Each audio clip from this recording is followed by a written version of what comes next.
सो अभी तक हमने देखा कि डोहा मिन्हो से रिक्वेस्ट कर रहा है कि कैसे भी करके रीता को मेरी बॉडीगार्ड बनवाओ, क्योंकि अब सिर्फ यही मेरी एक आखिरी विश है मरने से पहले। तो तब मिन्हो इस बात के लिए मान गया एंड देन रीता से मिला, जहां वो उसके सामने डील रखता है कि अगर तुम जुन्हो की बॉडीगार्ड बनती हो तो मैं तुम्हें तुम्हारी जॉब वापस दिलवा दूंगा, साथ ही पब्लिक में जो तुम्हारा नाम खराब हुआ है उसे भी ठीक करा दूंगा।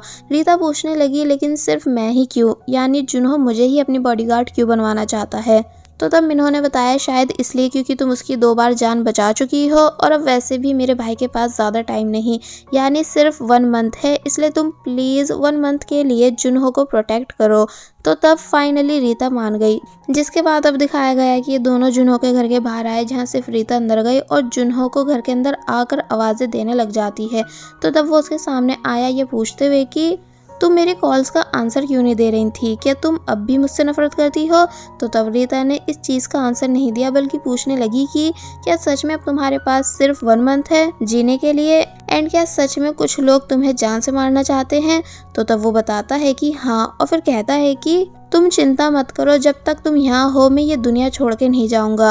रीता बोली मतलब, यानी क्या तुम्हारा इरादा मुझे लंबे टाइम तक अपनी बॉडीगार्ड बना के रखने का है। देखो मैं सिर्फ 1 मंथ के लिए तुम्हारी बॉडीगार्ड बनी हूँ। तो तब वो हंस के कहता है कि हाँ ठीक है, मुझे पता है। और फिर तभी मन ही मन बोलने लगा कि 1 मंथ मेरे लिए काफ़ी रहेगा तुमको जान से मारने के लिए। वेल ये सीन यहीं कट हुआ और अब दिखाया गया कि डोहा डायलॉग्स प्रैक्टिस के लिए किसी कंपनी के बाहर आया। तो तब उसके पास रीता भी भागती हुई आई अम्ब्रेला लेके, जिसने बॉडीगार्ड यूनिफॉर्म पहन रखी है।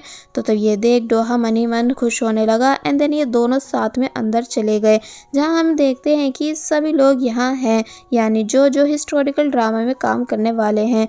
बट वही रीता जो कि वॉशरूम में थी कि तभी उसने कुछ लड़कियों की बातें सुनी, जो कि जुन्हो की वीडियो को देखते हुए कह रही होती हैं कि जुन्हो डायलॉग्स प्रैक्टिस में बिल्कुल अच्छा नहीं, जिस वजह से हम लोग भी टाइम से घर नहीं जा पाते हैं बल्कि लेट हो जाते हैं। यानी जुन्हो का सिर्फ फेस अच्छा है, बाकी एक्टिंग उसे बिल्कुल नहीं आती। तो ये सुन रीता थोड़ा शॉक रह गई और वही डायरेक्टर मिन्हो से बात कर रहे थे ये बोलते हुए कि आपके भाई में कोई टैलेंट नहीं, इसलिए मैं तो उसे अपनी मूवी में लेना तक नहीं चाहता था। पता नहीं दूसरे डायरेक्टर्स उसे मूवी में लेने के लिए क्यों मान गए। तो तब मिन्हो बोला कि आप चिंता मत कीजिए, जुन्हो धीरे धीरे सब सीख जाएगा। पर अगर आप उसे ड्रामा से निकालने का सोच रहे हो तो मैं बता दूं कि इस ड्रामा में सबसे ज़्यादा इन्वेस्ट मैंने किया है। तो ये सुन वो चुप रह गए और वहीं दूसरी तरफ यूसियल भी आ गई, जो कि डोहा को टीज करते हुए बोलने लगी कि क्या तुमने यहाँ आने से पहले कुछ प्रैक्टिस की भी है, या आज तुम हम सभी को एक बार फिर लेट करवाने वाले हो अपनी बैड एक्टिंग की वजह से। तो ये सुन डोहा को गुस्सा आया, इसलिए वो यहाँ से जाने लगा, क्योंकि ये सियोल की इस बात पर सभी लोग डोहा पर हंस रहे थे, यानी एक तरह से डोहा का मजाक बनाया जा रहा था। तो तब ये चीज़ रीता को बिल्कुल अच्छी नहीं लगी, इसलिए वो डोहा को वापस बिठाकर बोलती है कि प्रॉब्लम से भागना प्रॉब्लम का हल नहीं होता, तुम सुपरस्टार जुन्हो हो, इसलिए ये बात आज इन सभी को प्रूफ कर दो। तो तब वो रीता को देखता ही रह गया कि इसे मुझसे हमदर्दी कब से होने लगी। वेल डायरेक्टर आए और रिहर्सल स्टार्ट करने को कहते हैं, जहां उन्हें भी यही लगा था कि जुन्हो उन सभी से काफ़ी मेहनत करवाने वाला है। लेकिन जब जैसे ही डोहा ने सीरियस होकर एक्टिंग स्टार्ट की, यानी डायलॉग्स बोलने शुरू किए, तो ये देख सभी लोग शॉक रह गए, स्पेशली ये सियोल कि ये इतना परफेक्ट कब से बन गया, क्योंकि डोहा एकदम प्रोफेशनल एक्टर की तरह एक्टिंग कर रहा था। इसलिए डायरेक्टर भी सरप्राइज रह जाते हैं, यानी डोहा से बहुत ही ज़्यादा इम्प्रेस हुए। और फिर जब जैसे रिहर्सल एंड हुई तो तब सभी ने डोहा के लिए काफ़ी ज़्यादा क्लैपिंग की, यानी दिल खोल कर। तब जाके रीता खुश हुई एंड मिन्हो भी। नेक्स्ट सीन में दिखाया गया कि अब ये सभी रिहर्सल हॉल से बाहर आ चुके हैं, जहां मैनेजर जब जैसी जुन्हो की तारीफ करते हुए उसे हक कर ही रहे थे, मगर तभी उन्होंने सारा पानी उस पे गिरा दिया।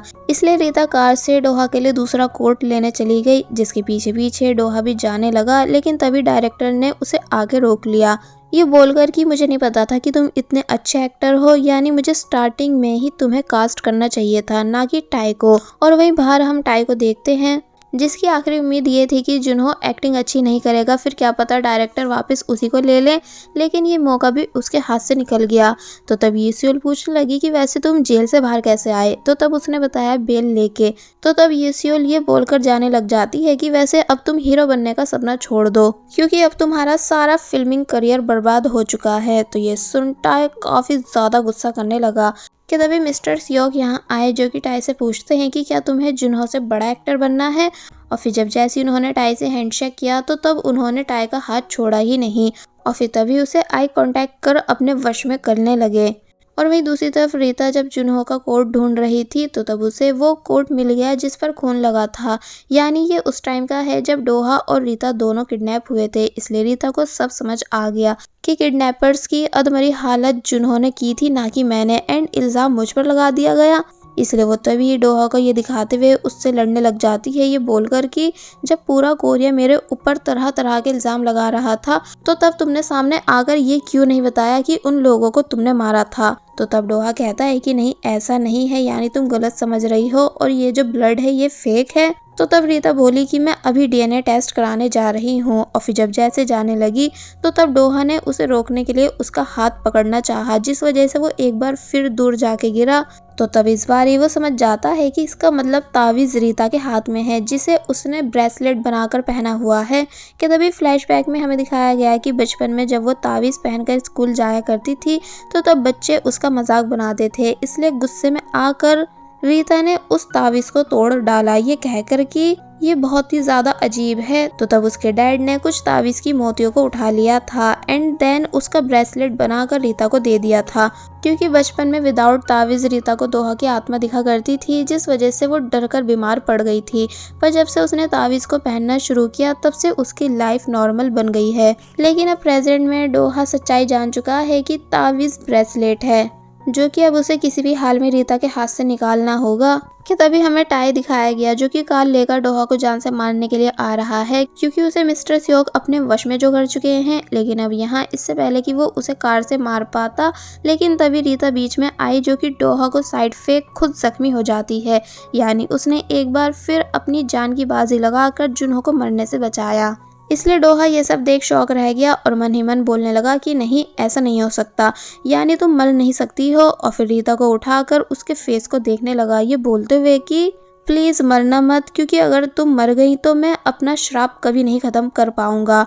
और फिर रीता के सर से निकल रहे काफ़ी सारे खून को देख घबराने लगा। तो वहीं दूर से मिस्टर सियोक भी ये नज़ारा देखते हुए हंस रहे होते हैं। कि तभी हम देखते हैं कि एक्सीडेंट के चलते रीता के हाथ से ब्रेसलेट निकल चुका है, तभी तो डोहा उसे टच कर पा रहा है। नेक्स्ट सीन में एम्बुलेंस रीता को हॉस्पिटल लेकर आ गई, जहां डॉक्टर उसे बचाने की कोशिश करने लगे। तो वहीं डोहा ये सब परेशान होकर देख रहा था। लेकिन जब जैसे रीता की कंडीशन आउट ऑफ कंट्रोल हुई, यानी उसे सांस आनी बंद हो गई, तो तब इसलिए डोहा पैनिक हो जाता है कि नहीं, तुम मर नहीं सकती हो, जिसे मिन्हो संभालने की कोशिश करता भी है, लेकिन वो रुकता नहीं। और फिर तभी खुद भी नीचे गिर गया रीता को देखते हुए, क्योंकि अगर रीता मरी तो वो भी मर जाएगा। इसलिए उसकी आत्मा बॉडी से बाहर आने लग जाती है। तो वहीं रीता को पास्ट से रिलेटेड सपना आया, यानी यहाँ हमें एक बार फिर इनकी 1500 साल पुरानी स्टोरी दिखाई गई, जहाँ हम स्टोरी को वहीं से देखते हैं कि जब डोहा ने रीता को 2 ऑप्शन दिए थे, जीने और मरने के, तो तब रीता ने जिंदगी की नई शुरुआत को अपनाया था। और फिर अब बाद में वो रूम से बाहर आने के बाद डोहा को गुस्से से देखते हुए बोल रही है कि तुम रिग्रेट करोगे कि तुमने आखिर मुझे जिंदा छोड़ा क्यों। तो तब डोहा भी उसे दूर से देखने लगा, जिसे एक लेडी काम जल्दी नहीं करने पर डांट रही हैं, क्योंकि रीता यहाँ मेड बन के जो रह रही है। फिर एक दिन सुबह में डोहा ने रीता को तीर अंदाजी करते हुए देखा, जो कि उससे हो तो नहीं रही थी शोल्डर पे लगी चोट की वजह से, बट वो तब भी हार नहीं मानती। डोहा रीता के पास आया एंड बोला कि मुझे लगा कि तुम भाग चुकी होंगी, पर ये क्या, तुम तो अभी तक यहीं हो, क्या तुम यहाँ रुककर मुझे मारने की प्लानिंग कर रही हो। रीता बोलती है कि हाँ। तो तब वो उसे तीर अंदाजे सिखाने लगा, ये बोलकर कि अगर तुम तीर ऐसे चलाओ पूरे फोकस के साथ तो मुझे आसानी से ख़त्म कर पाओगी। तो ये सुन रीता शॉक रह गई कि ये कैसी बातें कर रहा है, यानी क्या इसे मौत का बिल्कुल खौफ नहीं। एक्चुअली डोहा की भी एक अलग सैड स्टोरी है, जिस वजह से वो मॉन्स्टर बना हुआ है और सिर्फ अपने स्टेप फादर के ऑर्डर्स फॉलो करता है, जिसको हम नेक्स्ट पार्ट में जानेंगे। और बस फिर इसी सीन के साथ पार्ट 5 यहीं पर एंड हो जाता है। There was a time when you had me falling to the ground.